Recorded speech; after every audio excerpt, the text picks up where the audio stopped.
Yo antes trajo galletica a ti. Te apures de envidia. Ja, ja. No te preocupes, Joan, que algún día ahorcan blanco. No te apures, Joan. No te apures, Joan.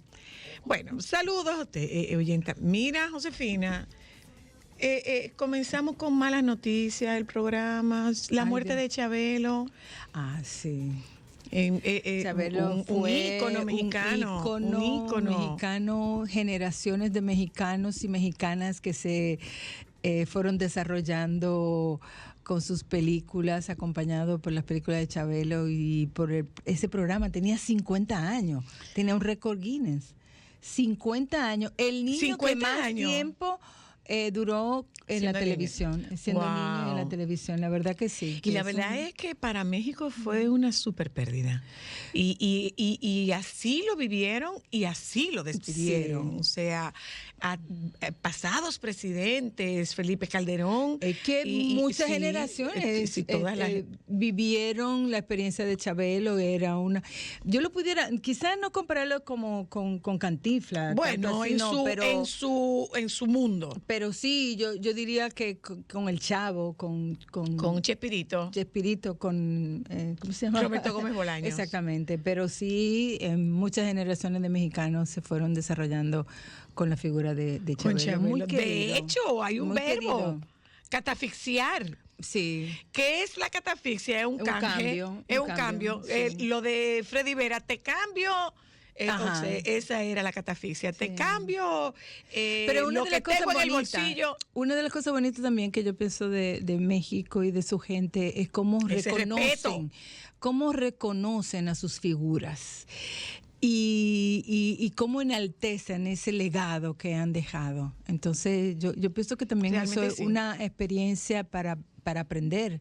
Realmente porque los mexicanos resaltan sus valores, resaltan sus íconos, resaltan su tierra, sus costumbres. Respetan sus mayores. Sí, yo pienso respetan que sus mayores. O sea, por ejemplo, rescatable para nosotros. Yo veo, por ejemplo, cómo se le dirigen a una Silvia Pinal, por ejemplo. O sea, es señora, no es un trato como que sí. allá arriba está doña Silvia Pinal, allá arriba, y aquí abajo está el resto de los reporteros e incluso los propios periodistas y artistas. O sea, es un respeto a doña Silvia Pinal.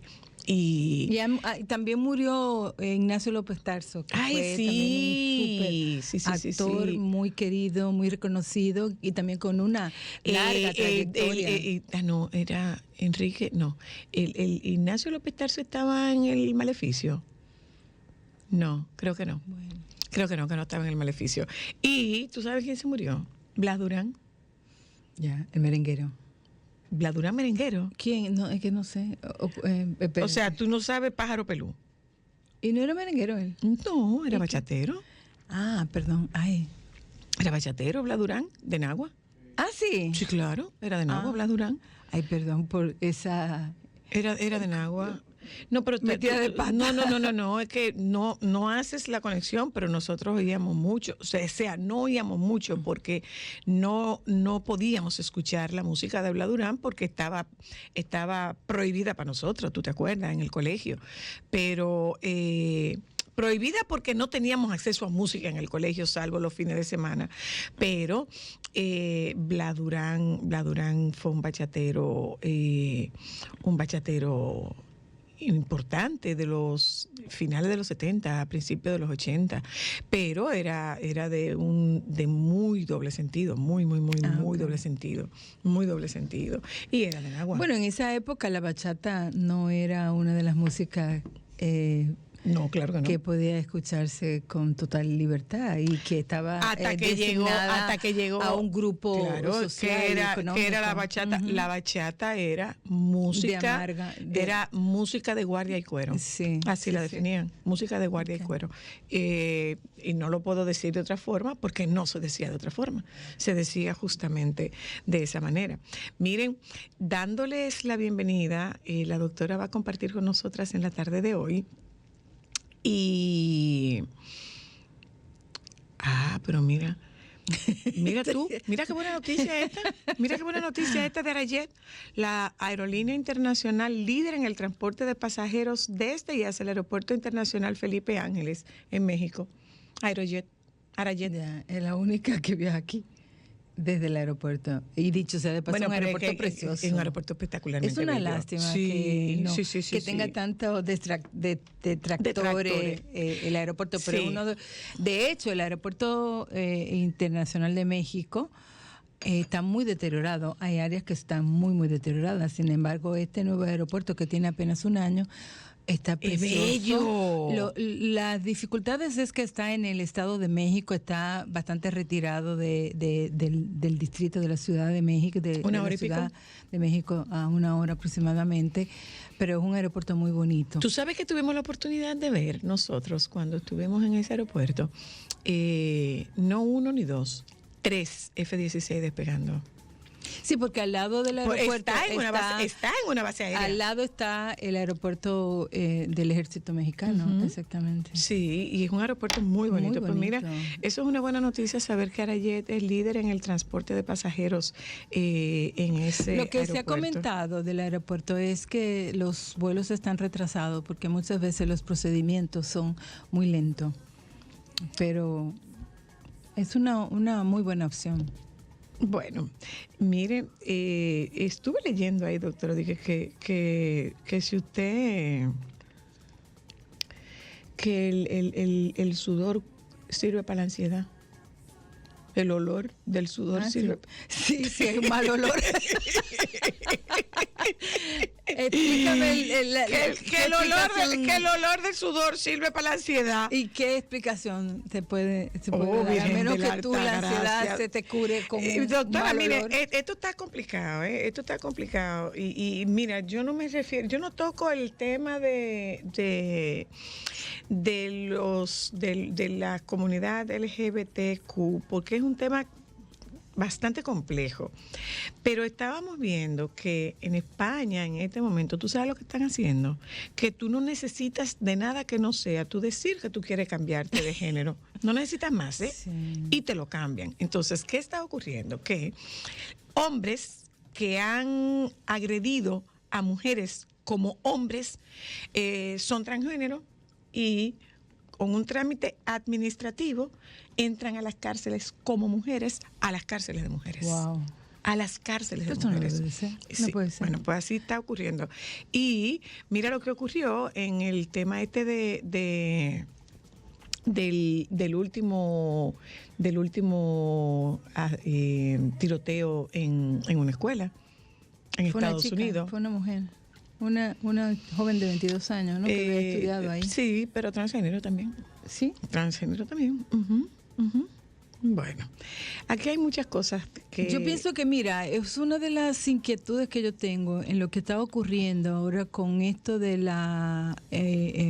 que hay que reescribir los libros para que no sean ¿Cómo es posible que a una maestra la cancelen porque enseñó el Moisés? El David. Entonces hay una serie de no estamos como radicalizando. Sí, yo pienso que sí. Y eso, y lejos de favorecer, perjudica. Sí, mira, yo creo que perjudica mucho a las nuevas generaciones porque de hecho no van a tener sustento para, bueno, ¿y a quién le voy a creer? Ahora viene también la propia inteligencia artificial que ayer andaban unos memes de inteligencia artificial que diseñaron vestuario para el Papa de una manera como, eso es muy irrespetuoso. Hay también censura de libros de escritores negros, de LGTB, o sea, que hay que cambiarlo porque es ofensivo, pero se tiene que reescribir la historia y lo tenemos que reescribir todo. Que acomodar a estos tiempos donde se plantea que esas acciones, actividades y pensamientos son incorrectos porque supuestamente son ofensivos y son discriminatorios. Hablaba también uno de los de Queen, de la banda Queen, que incluso fue reconocido como Sir. Y él hablaba y decía, porque dio unas declaraciones en donde él decía que no había que justificarse ni había que dar explicaciones en relación a la aceptación o no de la homosexualidad. Y decía que él no se siente identificado en este mundo y que entendía también que Freddie Mercury tampoco. Y él explicaba, dice, la experiencia que nosotros tuvimos, Freddie era un hombre de Zanzíbar, o sea, no era un inglés, pero fue aceptado y era una persona homosexual, igualmente fue aceptado y reconocido. Entonces ahora, ¿qué es lo que la gente quiere? No, eso a mí me genera mucha confusión. La verdad, sí. A mí me genera mucha confusión. Y va a generar en los niños, en los adolescentes, porque no se va a saber qué es lo que nosotros tenemos que realmente enseñarles. No. Y va a ver que quienes están en este mundo van a tener que especializarse para poder tratar con esto. Yo en consulta tengo madres que están muy desarticuladas porque sus hijos han manifestado una orientación homosexual y eso les resquebraja todo el esquema. Entonces, es como que, bueno, no es un tema de que lo acepta o de que no lo acepta, no, es un tema de que me toma tiempo porque yo lo asumo como una pérdida. ¿Y en qué sentido una madre asume como una pérdida la orientación sexual de un hijo distinta a la que ella tenía concebida? Porque independientemente de que sea o no sea sano, es real. Las madres tenemos expectativas con nuestros hijos. Claro. Y no es una expectativa profesional. La expectativa que yo tengo no es que tú seas voleibolista, que tú seas astronauta. No se trata de eso. Pero yo tengo una expectativa de que tú vas a tener unos hijos, de que yo voy a poder ser abuela, que yo voy a poder tener una extensión de familia con el concepto familiar convencional con el que yo crecí. Entonces, es un proceso de generar esta asimilación, porque una mamá y un papá puede estar en toda la libertad de no aceptar la orientación sexual de su hijo, de la misma forma que un hijo puede estar en la posición de no aceptar la relación que tenga su mamá. Claro. Entonces, ¿qué pasa? Que es un tema, lo que yo voy viendo en consulta, ¿tú sabes qué es? Un gran temor por parte de las madres, eso particularmente de lo las que hay madres. Es miedo. Un gran porque temor. Sabe que su hijo puede ser o su hija puede ser discriminado, exacto, pero además de eso, rechazado. Pero además de eso, toma tiempo. Además de eso, claro y que toma tiempo a la propia persona que va transitando por ese reconocimiento. Por eso hoy día no hablamos de preferencia, hablamos de orientación, porque nadie prefiere ser minoría. Esa no es una preferencia. Claro. Entonces, ¿qué ocurre? Y no quisiera que me citaran fuera del contexto. Si usted lo quiere hacer, bueno. ¿A qué yo me refiero con esto? El concepto que se tiene para las personas más conservadoras, el concepto que se tiene de la homosexualidad es un inframundo donde donde lo que hay es mucha promiscuidad. Entonces, una mamá que realmente ocurría por la discriminación y por el rechazo y no aceptación. Tenía que ser lo que pone claro. en riesgo a las personas homosexuales y lesbianas. Esa propia discriminación, el rechazo y la falta de aceptación de la familia es lo que coloca a estas personas en ese mundo de riesgo. Exacto. Pero ¿qué ocurre? Que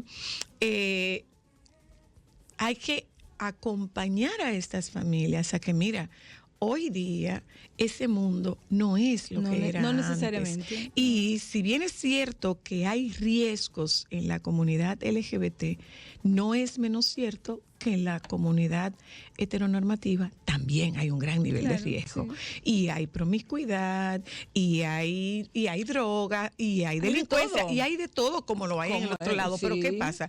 Una mamá dice, Dios mío, ¿dónde se va a meter este muchacho? ¿Dónde se va a meter esta muchacha? Si tiene que actuar de forma subrepticia, si tiene que andar escondiéndose. Entonces, ¿qué es lo que hemos hecho? Acompañar a estos padres y estas madres a que asimilen la decisión de su hijo. Y cuando que no es una decisión. No la decisión. La decisión de la vida que ha tomado su hijo o la orientación que tiene su hijo. O sea, ¿qué puede ocurrir? Que es lo que me ha pasado a mí con algunas pacientes, que tu hijo o tu hija tienen que darte a ti el tiempo para tú asimilar este cambio. Pero además de eso, yo no me siento cómoda con que tú me traigas a una persona, a una pareja de tu mismo sexo. Dame un chance para que yo pueda asimilarlo. Y la aceptación de la familia es un factor protector, que eso es lo que los papás y las mamás deben de reconocer. Es mucho del tema tabú, es mucho del tema estigma, es mucho de qué dirán. Sí, claro. Y no solamente eso, es mucho también de qué yo hice. ¿En qué yo me equivoqué? No, una equivocación. Sí. Yo pienso que a la medida que se va comprendiendo, en el caso de la orientación sexual, que no es una elección, que es una condición, y que el 15% de la población mundial pueden tener esta orientación hacia la persona del mismo sexo, puede aliviar un poco. Y yo pienso que hay mucha información. Tenemos que educarnos. Hay mucha información para conocer. Ahora, lo que yo pienso que sí se está yendo de lado es esta polaridad que hay en relación a la educación sexual, a la información sexual, al conocimiento que deben de tener los niños y las niñas de este aspecto tan importante. Y es uno de los discursos que yo he tenido en los últimos días, sobre todo en diferentes programas de radio, porque es necesario. Cuando tú escuchas y lees una noticia que te dicen que en una escuela a una profesora la expulsan porque mostró en una clase de historia al David porque está y lo consideran pornográfico, eso es exceso, es ridículo y eso es oscurantísimo. Óyeme, todo el arte italiano, básicamente todo el arte italiano, van a tener que derribarla todas las estatuas, por el amor de Dios. Pero ¿dónde está aquí la discrepancia? Donde hoy día tenemos una apertura de manera, incalculable, sobre las informaciones que los niños y las niñas pueden tener a través de páginas pornográficas, a través de sus propios teléfonos inteligentes que no tienen control parental. Entonces, tú dejas desprovisto a un niño o a una niña que no le está dando información donde tú no le permites ver el cuerpo desnudo de una estatua. Imagínate tú, cuando un niño se enfrente a una situación de riesgo, no va a saber cómo. No va a saber cómo. No va a saber cómo actuar. Pero además, o lo va a hacer escondido, y ahí es que está el riesgo. Exacto. Ahí es que está el riesgo. Ojo, vamos a tenerlo claro.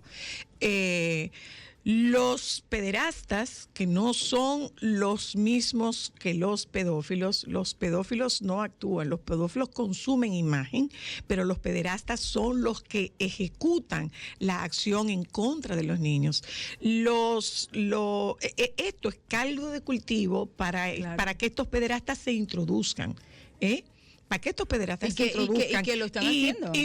Pero por supuesto, porque están al acecho. Claro. Están al acecho. Y sobre todo con esta facilidad que tienen los muchachos y las muchachas con sus teléfonos inteligentes, vuelvo y repito, que es una alerta que se hace en diferentes países. Pero además es una cosa, Josefina, y nosotros tenemos que tener claro que no es verdad que nosotros estamos 24/7 pendientes de nuestros hijos. Nuestros hijos tienen una vida. tienen una vida que la desarrollan en un aula escolar, tienen una vida que la desarrollan en sus actividades extracurriculares, tienen una vida que desarrollan cuando los padres no están con ellos, porque los padres están trabajando, porque los padres también tienen una vida. Entonces, no es cierto. ¿Dónde están los papás? Es que tampoco es verdad que su papá tuvieron pendiente de usted las 24 horas. No es posible. Y mucho menos ahora, No, porque los papás están muy distraídos también con sus propios problemas y sus propias... Están distraídos, sí. Pero ¿qué ocurre? Que por el otro lado, cuando hablamos de polarización, ¿tú sabes qué es lo que se nos queda del otro lado? Que tú estás sobreprotegiendo a un muchacho, y sobreproteger a un muchacho es la mejor manera de hacerle un daño permanente, claro, porque no le permite desarrollar habilidades y recursos para subsistir. Y áreas de su humanidad, porque la sexualidad es una parte intrínseca del ser humano. Entonces, el querer desconocerla, pues eso es lo que pone mucho más en riesgo. Y más con todas las informaciones distorsionadas que existen. O sea, la invitación es que quienes tienen que estar pendientes, quienes que tienen que dar la información a sus hijos, son los papás. Son los padres. Porque tú hablas que ciertamente no están 24/7, pero yo recuerdo mucho, una vez que yo tuve en una capacitación con una sobre contenido televisivo para niños y niñas, y era de un canal famoso de Estados Unidos, que decía no, pero es la responsabilidad, porque decía, mira, ustedes ponen contenido que tienen acciones violentas. Me dice, óyeme, es que nosotros ponemos, quienes tienen que supervisar, claro, y tienen que decidir, tiene que supervisar lo que sus hijos van a consumir. Pero también nos vamos a otro punto, y es el siguiente.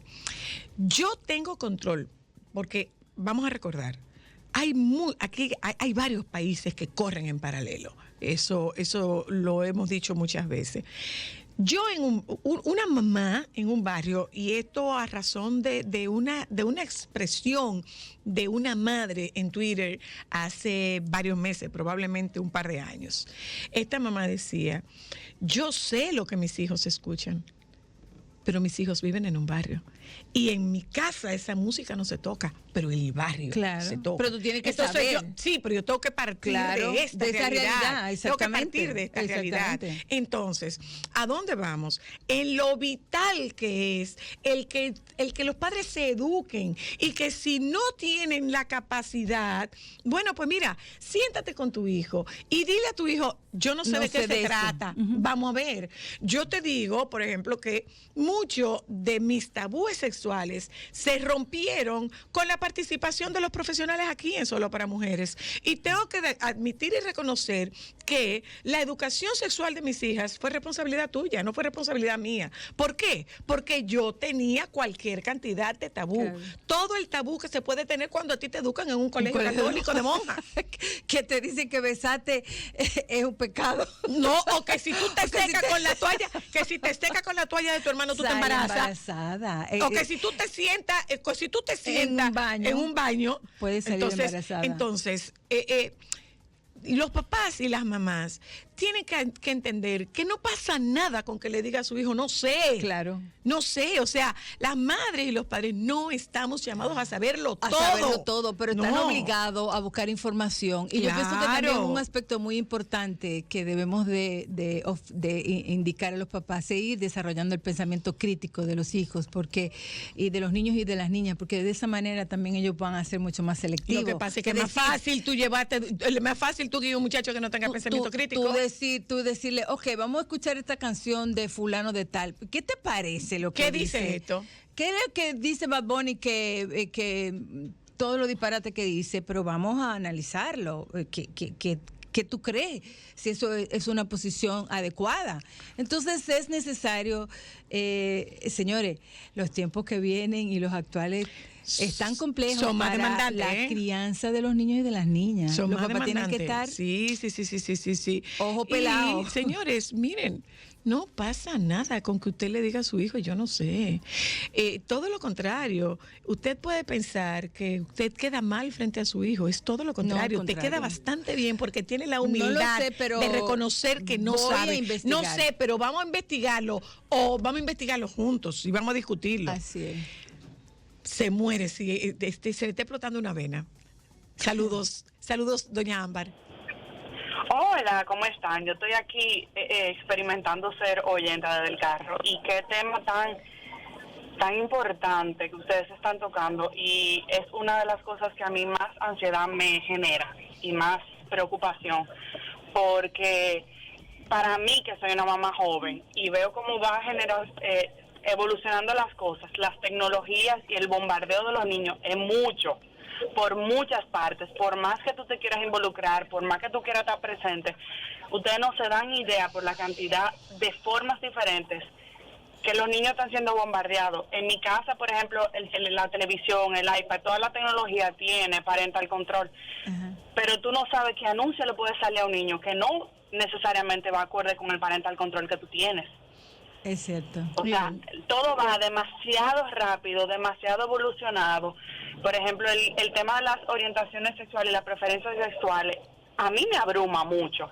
Y yo me puedo pensar cómo yo voy a estar a la par con lo que mis hijos ven, con lo que ellos van a entender de la sexualidad, que es muy diferente a la que estoy viviendo yo o a la que aprendí yo. ¿Tú sabes cómo? Preguntándoles.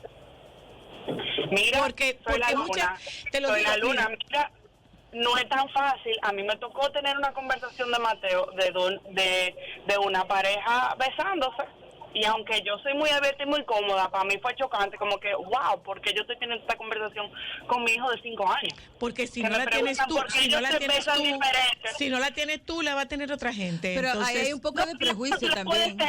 Tú la puedes tener, pero no es perjuicio, pero en el fondo de tu cabeza tú dices, wow, yo no pensé que yo estaría teniendo esta conversación a los 5. Es otra cosa, pero fíjate una cosa. Pensé que la tendría más Fíjate una adelante. cosa, a veces un niño dice una palabra y tú le dices, me ha pasado con Mateo, y yo le digo, ¿qué significa eso? No tiene la menor idea de lo que significa. ¿Qué significa eso?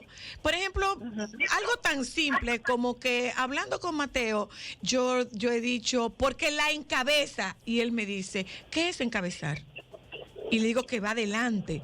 Ah, como el líder, exacto, como el líder. Entonces, y también, déjame saber qué connotación, qué significado tú crees que tiene esa palabra. Y eso se aplica mucho yo también. Lo que siento es, y perdóname que le interrumpa, que es algo que yo he aprendido de la crianza.